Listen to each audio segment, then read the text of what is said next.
Baiklah Bapak dan Ibu semuanya. Baiklah, saya Anis Mahatika akan menyampaikan tentang latar belakang masalah. Pendidikan merupakan kebutuhan bagi setiap manusia. Melalui pendidikan, setiap individu dapat memperbaharui pengetahuan yang dimilikinya agar dapat mengikuti perkembangan zaman yang semakin canggih.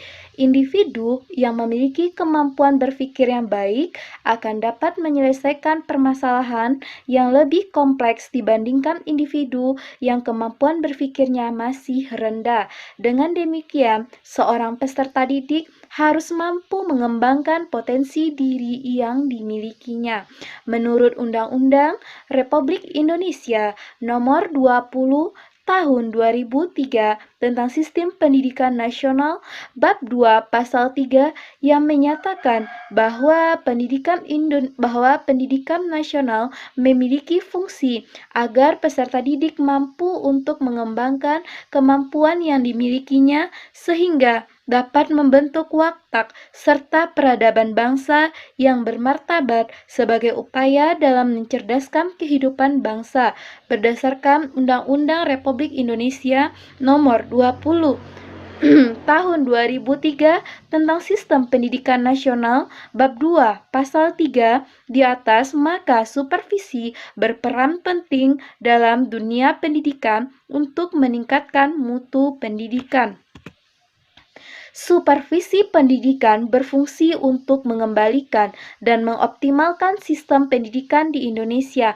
Namun, pada implementasinya terdapat beberapa kekurangan, seperti supervisor yang belum bisa memaksimalkan tugas-tugasnya, kurangnya kesadaran akan pentingnya supervisi pendidikan. Kemudian, untuk untuk pendidikan yang berkualitas, kemudian minimnya sarana dan prasarana untuk melaksanakan supervisi pendidikan.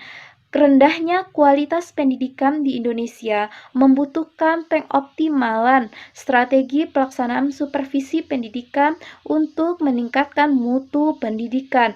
Berdasarkan fenomena di atas, maka penulis tertarik untuk mengkaji tentang konsep dasar supervisi pendidikan. Dalam hal ini, ada pengertian dari supervisi pendidikan, kemudian ruang lingkup supervisi pendidikan, dan sejarah dari supervisi pendidikan. Baiklah, Bapak dan Ibu semuanya, yang pertama saya akan membahas tentang pengertian dari supervisi pendidikan. Secara etimologi, kata supervisi berasal dari bahasa Inggris, yaitu supervision, yang terdiri atas dua kata, yaitu super yang artinya atas dan vision yang berarti melihat, sehingga kedua kata tersebut mengandung makna melihat dengan sangat teliti pekerjaan secara keseluruhan. Atau di dalam sumber lain kita lihat supervision secara etimologi artinya adalah kepengawasan. Secara terminologi, supervisi sering diartikan sebagai serangkaian usaha bantuan pada guru, terutama bantuan yang berwujud layanan profesional yang dilakukan oleh kepala sekolah, pemilik sekolah, dan pengawas sekolah, serta supervisor lainnya untuk meningkatkan proses dan hasil belajar. Dengan pengertian itulah supervisi dikatakan sebagai kegiatan yang dilakukan oleh kepala sekolah untuk melakukan kepengawasan secara keseluruhan. Menurut Gunawan dan Benti tahun 2017 pada bukunya halaman 493. Kemudian menurut para ahli, yang pertama, menurut Adam dan Franks menyatakan supervisi pendidikan adalah program yang berencana untuk memperbaiki pengajaran. Yang kedua, menurut Neri, supervisi pendidikan adalah prosedur memberi arah serta mengadakan penilaian secara kritis terhadap proses pengajaran. Menurut Haris Kester mengatakan bahwasanya supervisi pendidikan adalah usaha dari petugas-petugas sekolah dalam memimpin guru-guru dan petugas-petugas lainnya dalam memperbaiki pengajaran, kemudian menyeleksi pertumbuhan jabatan dan perkembangan guru-guru dan merevisi tujuan-tujuan pendidikan, bahan-bahan pengajaran dan evaluasi pengajaran. Kemudian menurut Burton dan Leo itu menyatakan bahwasanya supervisi pendidikan itu adalah teknik pelayanan yang tujuan utamanya adalah mempelajari serta memperbaiki secara bersama-sama faktor yang mempengaruhi pertumbuhan dan perkembangan anak. Baiklah, Bapak dan Ibu semuanya. Nah, kemudian definisi dari supervisi pendidikan itu memberikan sebuah bantuan. Jadi itu merupakan suatu hal yang urgen yang harus dilakukan oleh pengawas maupun supervisor di sekolah. Sehingga di dalam Al-Quran, Quran Surat Ali Imran ayat 29 juga menyatakan makna dari definisi pendidikan itu sendiri, yang berbunyi A'udzu billahi minasyaitonir rajim. Bismillahirrahmanirrahim. Qul in tukhfu ma fi sudurikum aw tubduhu ya'lamhullah wa ya'lamu ma fis samawati wa ma fil ard wallahu ala kulli syai'in qadir. Shadaqallahul azim. Artinya, aku berlindung kepada Allah dari godaan syaitan yang terkutuk dengan menyebut nama Allah yang Maha Pengasih, Maha Penyayang. Katakanlah, jika kamu menyembunyikan apa yang ada dalam hatimu dan kamu melahirkannya, pasti Allah mengetahui. Allah mengetahui apa-apa yang ada di langit dan apa-apa yang ada di bumi, dan Allah Maha Kuasa atas segala sesuatu. Nah, Quran Surat Ali Imran ayat 29 itu secara implisit mengungkapkan tentang luasnya cakupan pengetahuan Allah tentang segala sesuatu yang berkaitan dengan makhluk ciptaannya.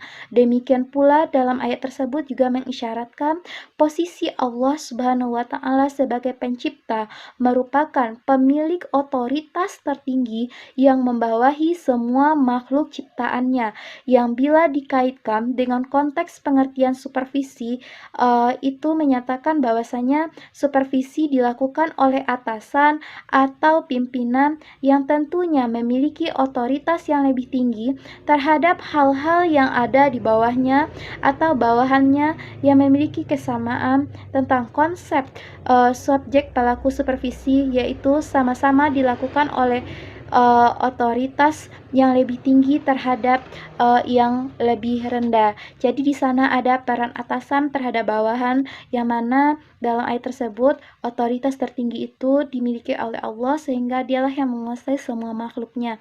Kemudian di dalam dunia pendidikan bahwasanya adanya kepala sekolah sebagai atasan yang nantinya akan mengontrol dan membantu bawahannya seperti tenaga pendidik maupun tenaga kependidikan yang nantinya juga akan melakukan supervisi.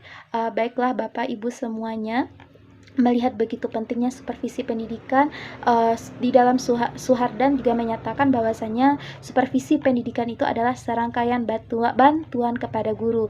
Jadi lagi-lagi supervisi itu adalah pemberian bantuan, terutama bantuan yang berwujud layanan profesional untuk meningkatkan proses belajar mengajar. Baiklah Bapak Ibu, dari uraian yang begitu panjang tentang definisi supervisi pendidikan, maka pada kesempatan ini saya akan menyampaikan maknanya, yang yaitu bahwasanya supervisi pendidikan itu adalah disiplin ilmu yang memfokuskan diri pada pengkajian peningkatan situasi belajar mengajar, memberdayakan guru, dan mempertinggi kualitas mengajar. Baik.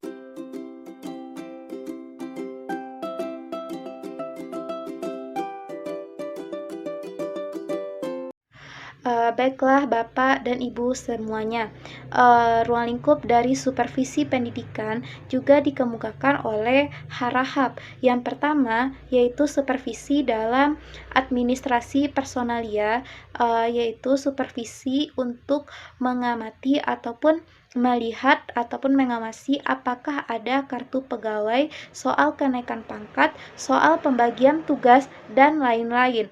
Yang kedua, ruang lingkup dari supervisi pendidikan ialah supervisi dalam pemeliharaan gedung dan alat-alat seperti kursi, meja, ruang belajar, papan tulis, dan lain-lain. Artinya supervisi dalam hal sarana dan prasarana. Kemudian, supervisi dalam penyelenggaraan perpustakaan, yaitu soal kondisi buku, pelayanan, ketertiban, dan lain-lain. Kemudian, supervisi dalam administrasi keuangan, seperti ingin mengamati ataupun mengawasi apakah pengeluaran sesuai dengan aturan, ketetapan pembayaran gaji, atau honor lainnya kepada pegawai dan guru. Kemudian, supervisi dalam pengelolaan kafetaria, yaitu soal pengawasan tentang kebersihan tempat makan dan minum, serta soal ketertiban siswa yang jangan sampai menjadi tempat bermain, bolos, dan merokok. Semua itu harus diawasi, harus dilakukan supervisi. Yang terakhir, menurut Harahap, ruang lingkup dari supervisi pendidikan ialah supervisi dalam kegiatan kokurikuler. Apakah kegiatan tersebut mengganggu kegiatan belajar siswa, kesehatan, maupun keamanan. Baiklah Bapak Ibu, itulah ruang lingkup dari supervisi pendidikan, ada yang secara makro ataupun mikro. Kemudian juga disampaikan oleh Arahap mulai dari supervisi dalam administrasi, pemeliharaan, penyelenggaraan perpustakaan, administrasi keuangan, pengelolaan kafetaria, dan terakhir adalah supervisi dalam kegiatan kokurikuler. Terima kasih atas perhatiannya. Selanjutnya akan disampaikan oleh rekan saya, yaitu Dina Ratnasari. Kepada Dina, saya silahkan. Sebelumnya terima kasih kepada rekan saya yang telah memberikan saya kesempatan. Selanjutnya saya akan menjelaskan mengenai sejarah supervisi pendidikan. Yang pertama di sini saya akan menjelaskan mengenai pada zaman penjajahan. Pada zaman penjajahan Jepang ada sebutan yang namanya shigaku, yaitu istilah yang dipakai oleh pemilik sekolah dasar. Tapi sayang sekali istilah ini tidak begitu lama melekat di kalangan pendidik Indonesia, dikarenakan Jepang tidak terlalu lama menjajah Indonesia. Setelah Indonesia merdeka, istilah inspektur yang pernah dipakai untuk beberapa waktu diubah menjadi sebutan pengawas untuk tingkat sekolah lanjutan dan pemilik untuk sekolah dasar. Selanjutnya saya akan menjelaskan mengenai sejarah supervisi pendidikan pada abad ke-17. Pada abad ke-17 di Eropa dan Amerika, terjadi tarik-menarik mengenai otoritas sekolah antara kepala sekolah dengan supervisor yang berasal dari luar sistem sekolah. Sehingga dengan kejadian tersebut, sekolah menyetujui bahwa supervisor yang berasal dari sekolah tersebut tetap boleh masuk, dengan catatan otoritas sekolah masih tetap diakui. Dengan demikian, kedudukan supervisor yang berasal dari luar sekolah tersebut tetap berada dalam struktur sekolah, di mana kepala sekolah sebagai pengendalinya. Pada abad ke-17 muncul istilah supervisi yang pada masa Jepang disebut shigaku. Selanjutnya, supervisi pada abad ke-18. Supervisi pada abad ke-18 dilakukan oleh panitia kantor atau panitia sekolah atau anggota-anggota badan pendidikan. Mereka ini diangkat karena kemahirannya terhadap metode-metode pengajaran. Pada waktu tertentu, mereka akan berkunjung ke sekolah untuk melihat proses bagaimana guru-guru itu mengajar. Mereka melakukan inspeksi ke sekolah. Karena itulah muncul istilah untuk mereka sebagai inspektur yang berperan sebagai supervisor pada abad ke-18. Tugas mereka adalah untuk mengetahui sampai di mana kepandaian guru-guru itu mengajar, bukan memperbaiki kekeliruan-kekeliruan yang dibuat oleh para guru. Sehingga pada saat ini aturan-aturan dengan standar yang telah ditentukan. Tugas supervisor adalah mengontrol sekolah, apakah sekolah tersebut sudah melaksanakan aturan dan standar itu atau belum. Selanjutnya, sejarah supervisi pendidikan pada abad ke-19. Abad ke-18, pengetahuan di bidang metodologi penelitian pengajaran diberi tugas mengawasi sekolah.